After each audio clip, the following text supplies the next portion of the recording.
What's up, everybody? It's AJ with eachother.com. Today we're going to be checking out this MORryde Fender mounted Jerrycan holder on this 2013 Jeep Wrangler Unlimited. And this is going to hold the gas can right here for a designated spot, which is really handy. You don't have to worry about trying to find space for it in your Jeep or any on your cargo carrier up top or back there. You're probably not going to have it if you're off-roading, because that's going to cut down your ground clearance. So this is a dedicated spot for it. It stays there nice and tight. It's not going anywhere. Let's check it out. It's gonna be great if you off-road a bunch, or even if you like to go overlanding. You always want to make sure you have that gas with you just in case you get too far away from the gas station. There's not one anywhere near. You want to have this so you can get back. So this is a good option because, again, if you're off-roading or overlanding, if you're overlanding, you might have a tent up top, so that's going to limit your space up there. You can't have a cargo carrier up there. And then you can't have a cargo carrier on your hitch either, because if you're off-roading, then you're going to go those inclines. You don't have that ground clearance for the cargo carrier, so you're not going to put anything in your hitch. This is the best spot for it to go because it's out of the way and secure. What it's made for is it's made for gas cans up to 5 gallons. So we have it kind of maxed out right here with the NATO style gas can. It will also work with Scepter gas cans, and it comes with this ratchet strap included. So it's got the points here at the bottom for the hooks to go in there. That way you can get this really tight. You can see I'm shaking back and forth. There's a little movement, but not much at all. I can actually shake the whole Jeep from the mounted position back and forth. So that's not going anywhere either. Adding it onto your Jeep, it is going to add about 1 inch from the fender well here.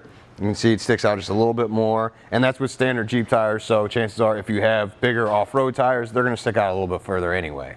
The one issue we found though, and that's because we have the maximum gas can in there too, by the way. If your gas can's small, you're not going to have this issue.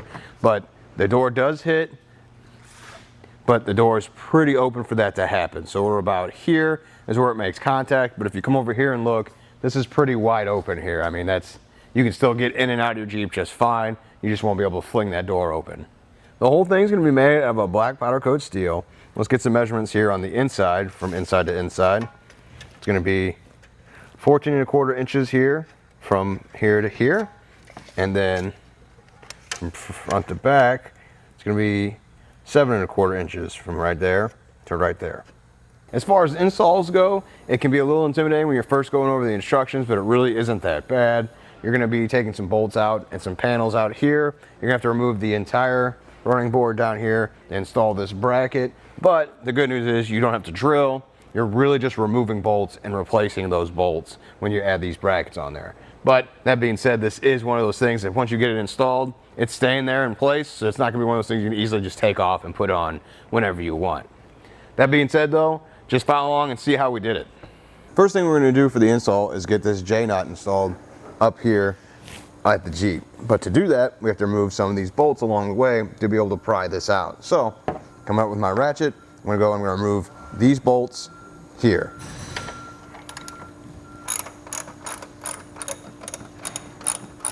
Now I went ahead and removed some of the other bolts around here just to get a little more space to pull out this panel. We even removed some of the bolts up here too. We want to get this just so it's easier to pull this out. You can see I can get a little bit more out of it now, and that's just what we need to slide in our J-nut. So we're going to put that in with this side facing down, so this open hole is here at the top.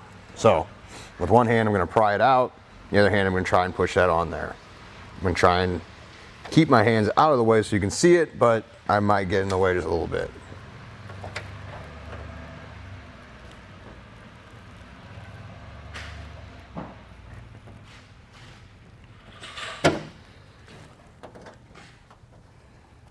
Kind of just pried against it. Now it's almost there. I just want to make sure I line it up right.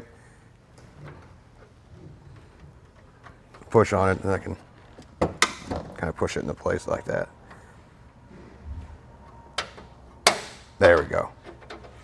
Now we went ahead and replaced all the bolts, put them all back in after we had gotten this J-nut installed. I'm leaving this one out because we're going to need that to attach the bracket. Down here at the running board, we're going to remove this bolt here, that's the arm, and then these 2 nuts right there. And then we're going to repeat that process all down the line on the arms to fully remove this running board to install our bracket. With all that hardware removed, now I can go ahead and remove the whole running board and set it aside. Back up top here, we're going to do some assembly with our canister holder and the bracket. So what we're going to do is I'm going to set this into place, and we're going to use these holes here is the ones we're going for, because these at the top, both here, kind of makes a square, and that's going to give us the most clearance, and that's what we need for our Jeep. So I'm going to set it here into place, line up those top holes. Looks like they all four line up here and down there too. So now I can start adding the bolts. And how this is going to work is you're going to put a washer on both sides of it. So we'll start here, put our bolts through there,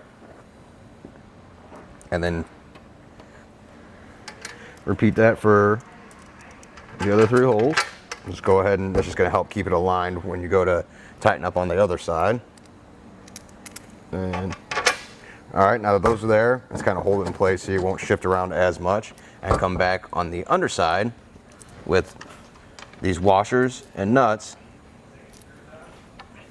and put a washer up there and then a nut behind it. So it's going to go like this on the other side of the bolt. Kind of lift up on it so I can show you exactly what we're doing. So the washer and then the nut. So you're going to kind of get them hand tight, or at least started, so I can come back and tighten them down. Now that I can start them hand tight, can I come back with the ratchet and a wrench to hold the bolt head on the other side and start tightening them down.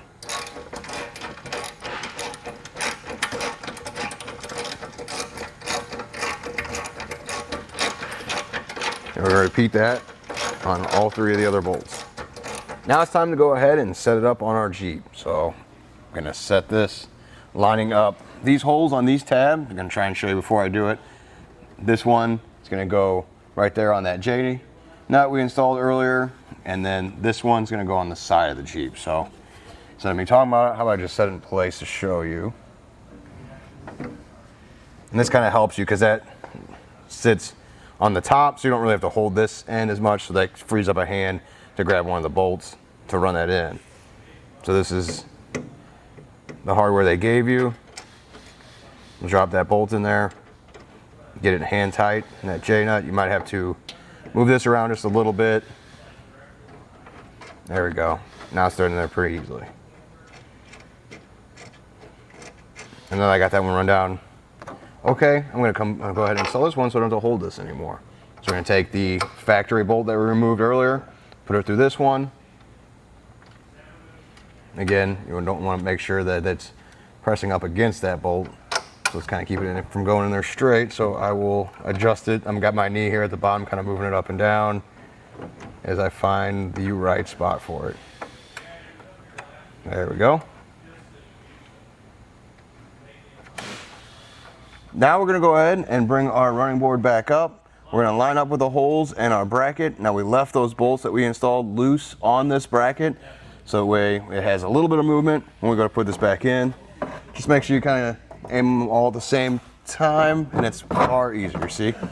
Just push that in, and now it'll hang there as we put the hardware back on there. Now back under here, we're just going to replace all our hardware that we removed before.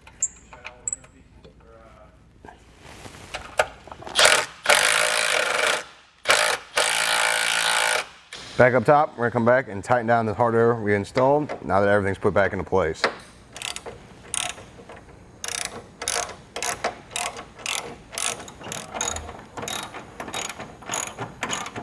And now we can put our rubber stops there. You're just going to push them into place. You can see once you get past this cone shape,